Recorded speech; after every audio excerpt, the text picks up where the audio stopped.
That echo was really strong. Was it even an echo? I said, "Did you hear that? Maybe it was a monster." Wavery calmed me. "It's just the echo. Have no fear. There isn't a monster here." I tried once more. "Hello?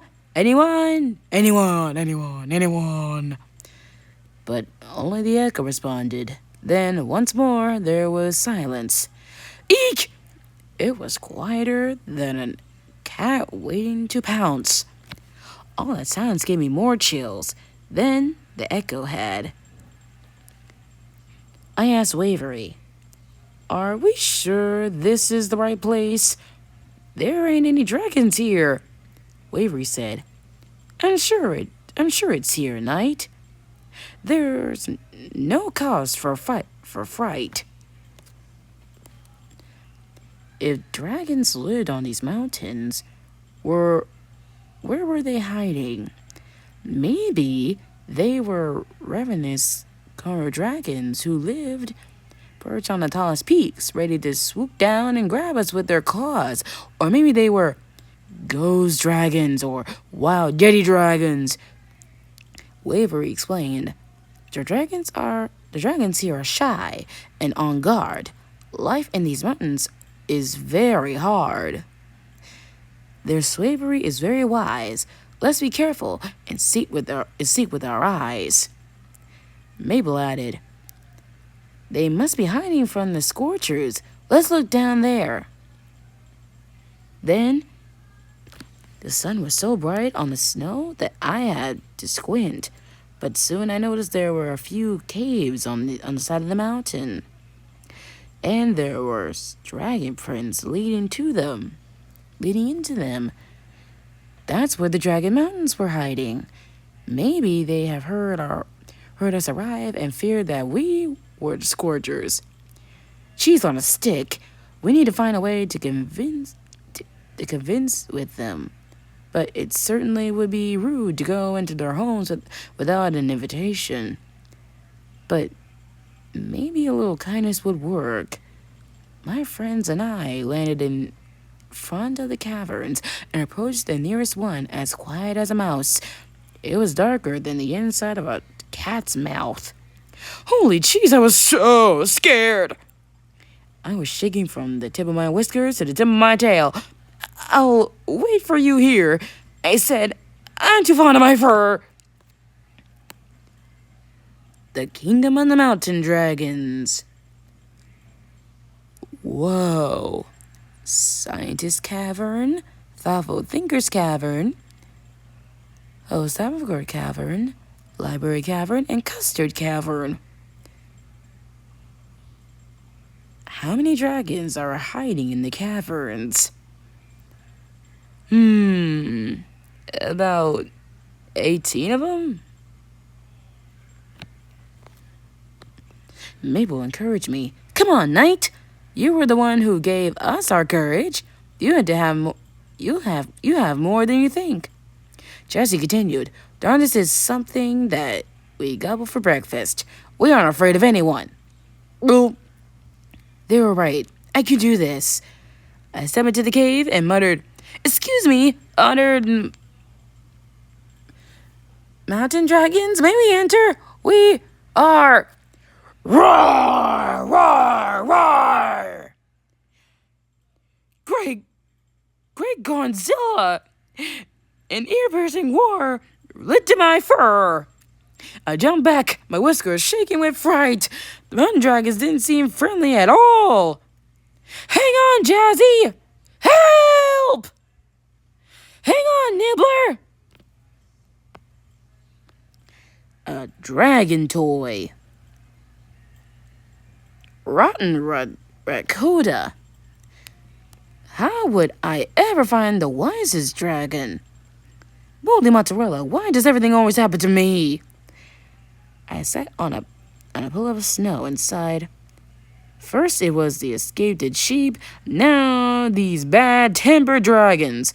What next? I lifted my gaze, and Nibbler was flying near the edge of a nearby cliff. I called to him, "Nibbler, be careful! It's dangerous!" Jazzy leaped up and yelled, "What's happening? Is there some scorcher we need to nab?" Nibbler responded, "No, there's something here that must belong to a dragon cub." Mabel, Wavery, and I went over. On the edge of the cliff, hanging from the end of the branch on a snow-covered trunk, there was a stuffed dragon toy. Way down at the bottom of the cliff, there was a tremulous river. If the toy fell down there, no one will be able to get it back. Nibbler flew on the edge and reached out to grab the dragon toy. Just as he cried out, "I got it!" there was a gust of wind, and the toy flew off the branch, but Nibbler grabbed it right before it fell. Jesse began to jump for joy. "Well done, Nibbler! Hooray for Nibbler!" "That was so scary," I cried. Nibbler put the stuffed toy on the rock. "There, this way, its owner can come get it." As soon as he left it, the snout of a tiny little dragon with pink tails poked out of the cavern, then ran over to the toy. "Oh, my little star, where had you gone?" she said to it in tears. She turned her shiny eyes to Nibbler and said, "Thank you you saved him." And she gave Nibbler a big hug, even though she's barely reached his knees. My heart melted like brands in the sunshine, and I wiped my own tears away. I'm a very sensitive mouse, you know. 2 full-grown dragons came out of the cave and approached us. "We really don't know how to thank you. Our rebel is very, very attached to her little star." Then, slowly but surely, one snout at a time, one claw after the next, all the dragons came out of their caverns to come meet us. Jeez, Nibblers, the mountain dragons really were big as mountains. Thanks to Nibbler's actions, they knew that they could trust us. A whiskered dragon with big sideburns said, "Our apologies for not being more welcoming. Usually no one comes to these parts, except those scorchers." Another added, "Plus, we're all a bit shy. I am King Lekin," said the dragon with the sideburns, "and this is my wife, Queen Whitepeak." "My name is Crownbar," said another, with a beard down to his belly. Suddenly, everyone was competing to introduce themselves to us. These dragons don't seem very shy at all. Whoa. Yeah, and you certainly know how to wear it warmly in this weather. Queen Whitepeak said, when asked, "And who are you?" I said, "We are Team Dragnia, and we're here to find the wisest dragon from your kingdom, who must help us rescue some princesses and defeat an evil witch." King Lichen thought for a moment and decided, "We will talk it over around the fire tonight. We need to make up for the way we welcomed you. It wasn't very warm. I think we should start over. So, we will light a bonfire and throw a party in your honor." Jazzy exclaimed, "Hooray! I love bonfires! My family always organizes one to say goodbye to summer. Have I told you about my family yet?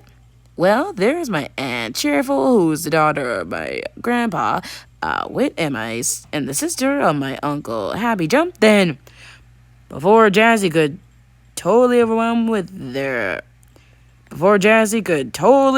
with her chatter, I cut in and said, Thanks, King Legend. We will be happy to celebrate with you.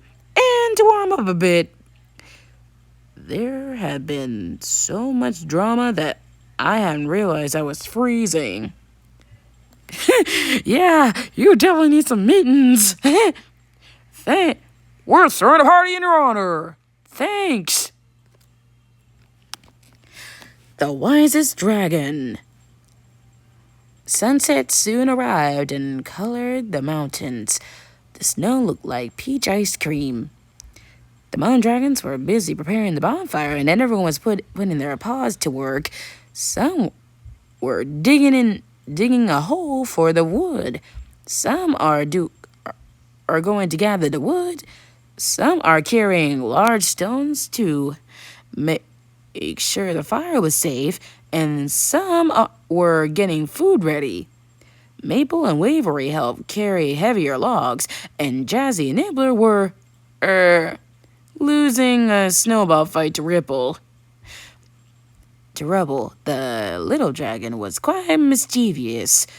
She would melt Jazzy's snowball with her breath before they could hit her, and she had a great aim. In a twitch of a whisker, my little pixie friend found herself under a pile of snow. From breath to heap, she moaned, "Hey, that's not fair!" Nibbler helped her out. "Come on, the king is going to light up the bonfire soon," he said. It was evening by then, and everything was ready. There were blankets and flaming pots and blueberry juice, and best of all, there was a lot of cheese drool.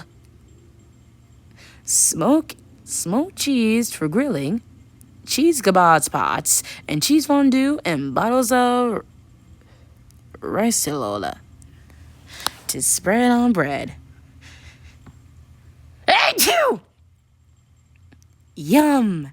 The one strange thing was that all the cheese was rainbow colored. Queen White Pig explained, "I'll make it out of milk from the rainbow sheep. It's our specialty."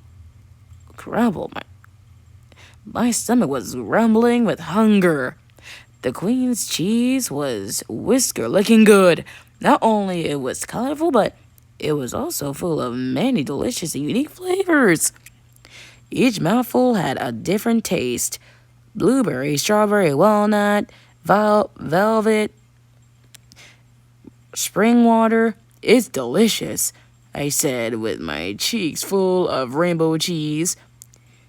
Even Nibbler, who usually didn't eat too much, asked for seconds of everything. Thank you, he said. "Just a bit more if it's no trouble, thanks." Jazzy, on the other hand, was all wrapped up in a giant scarf and kept sneezing. Achoo! "Get out of here, you nasty cold. Achoo!" Maple and Wavery were talking to the other dragons, exchanging stories about their kingdoms, while a dragon was playing the guitar in front of the raging fire. It was a wonderful party. The mountain dragons were very kind, but how will we find the wisest one? King Lichen began to speak. "It is a joy for us to celebrate the fearless knight and his company.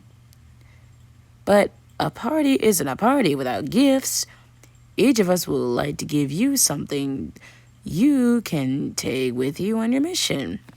My fur turned red. They already done so much for us. I don't know how to thank them. The dragons lined up, each with a gift. Berry Blue gave me a beautiful diamond and said, "It's the biggest and most precious one I found in these mountains. I will give it to you so it would light up your way." "Wow, thank you," I said in disbelief. Sun Valley brought me a sled with a lightning bolt painting on the seat. This is faster than lightning. I will give it to you so you can flee from your enemies quickly. Thanks, Sun Valley, I said. Then it was Scrabber's turn. He gave me a wooden sculpture and said, I made it just for you. Wow, that's awesome gifts I keep hearing.